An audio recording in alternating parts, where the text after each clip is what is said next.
a philosophy that was one of the new philosophical movements during the Hellenistic period, has had a profound effect on our modern life without us knowing. In this lecture, I will explore the key 10 principles to understanding Stoic philosophy. There is a diversity in the key Stoic philosophers, some coming from great wealth and power like Marcus Aurelius, and others who could be considered most vulnerable, such as Epictetus, a former slave. The diversity of backgrounds has led to a wide range of ideas and ideologies that form a comprehensive and universal system of belief. Stoicism, if embraced properly, can bring us great benefits, offering us a mental strength and virtue. To truly embrace Stoicism, one must grasp a greater control over emotions, allowing oneself not to be dictated by them. The understanding begins with these 10 teachings. One of the most important Stoic principles is the thoughts on control. Epictetus in particular argued in favour of understanding and differentiating control.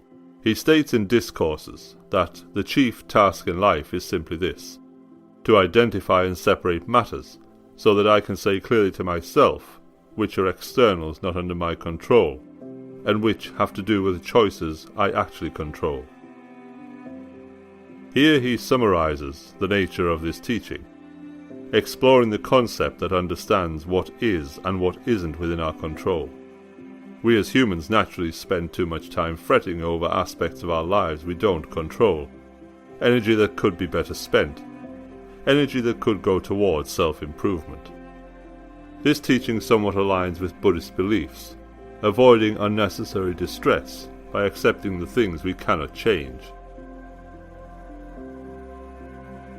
In order to embrace this teaching, one must learn to distinguish between what you can and cannot control.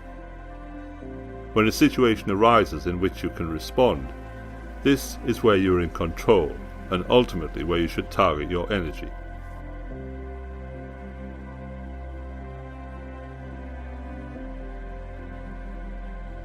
Another important teaching is leading by example. Naturally, we learn a lot by observation. By living your life to the best standard, ensuring you're fulfilling exactly what you desire in life. On no occasion call yourself a philosopher, and do not speak much among the uninstructed about theorems, but do that which follows from them.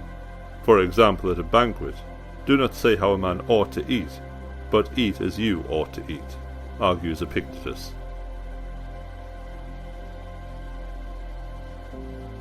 By holding yourself accountable to your own self-improvement, instead of relying on bringing others down for your own self-fulfillment, inspires not only yourself, but also others around you. By showing and displaying that you can be a virtuous and a good person, inspiration naturally follows.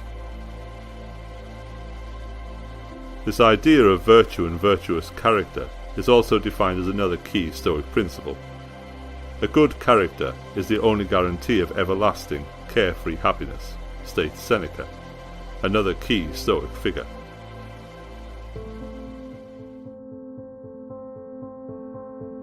A key to a good life is virtue, integrity, and moral excellence. The core of these virtues are courage, temperance, justice, and wisdom. Courage is defined through bravery, not always necessarily in the practical sense, but also the fearlessness it takes to face difficult situations head-on. Temperance means moderation, avoiding excess. Justice is simply doing what's right regardless of the circumstances. And wisdom is the core, is the advocation of truth and understanding, knowing that knowledge is something to always strive towards. Looking at courage more vigorously exposes another key Stoic teaching: resilience. Facing obstacles, adversity, and tragedy, the Stoic mindsets hold mental strength the utmost importance. Epictetus believed that every day was a new opportunity to practice virtue and ultimately develop stronger will. Marcus Aurelius argues that When force of circumstance upsets your equanimity, lose no time in recovering your self-control, and do not remain out of tune longer than you can help. Habitual recurrence to the harmony will increase your mastery of it. Stoic resilience means to keep going when others would give up, focusing all your energy on building a better future.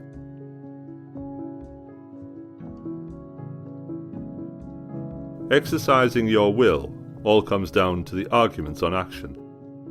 This argument is all about building your willpower up to the highest possible level, strengthening your desire to succeed over anything irrational in our life. These irrational desires bring us nothing but disappointment. You always have the power to decide to do what is right. Not by strengthening your will, you fall victim to lack of self-control. Seneca argues that the greatest portion of peace of mind is doing nothing wrong. Those who lack self-control live disorientated and disturbed lives. In order to live virtuously, you must take action. All the Stoics reinforce the importance of taking action, putting your energy into actively becoming the best version of yourself. A Stoic must work hard to improve. They cannot passively observe the world around them. They have to be willing to be proactive. This action has to be driven by intent. Another famous Stoic, Viktor Frankl, argued on the importance of meaning. Searching for meaning becomes a core part of that individual's life. With purpose, action becomes easy. With all these teachings in mind, personal character can sometimes get lost. A true Stoic does not let their ego control them. Bad ego leads to toxic views on life such as arrogance, stubbornness and recklessness. In overcoming these views, you must make an effort to combat the social consciousness. Focus on yourself and how you're helping your life. Keep everyone's views and opinions out of it. Entitlement is quality avoided by the Stoic. We must never feel as if we're entitled to our success. The Stoics change the narrative. It's all about effort. You can control the amount of effort you put into the universe. This effort is then reflected in the success that greets you. Setting goals, disciplining yourself, and ambition can help us avoid this feeling of entitlement. Responding correctly. A key tenet to Stoic philosophy is centered on responding rather than reacting. If a negative reaction arises, as Stoics, one must use their judgment to correctly navigate the situation. We can always change the way we perceive the situation. That's in our control. In order to rationally respond, we have to make space for this judgment to be made. Between stimulus and response there is a space. In that space lies our freedom and our power to choose our response. In our response lies our growth and our happiness, argues Viktor Frankl. The Stoics truly valued gratitude. They believed in the significance of appreciating the good things handed to us in life, ensuring we don't take any of it for granted.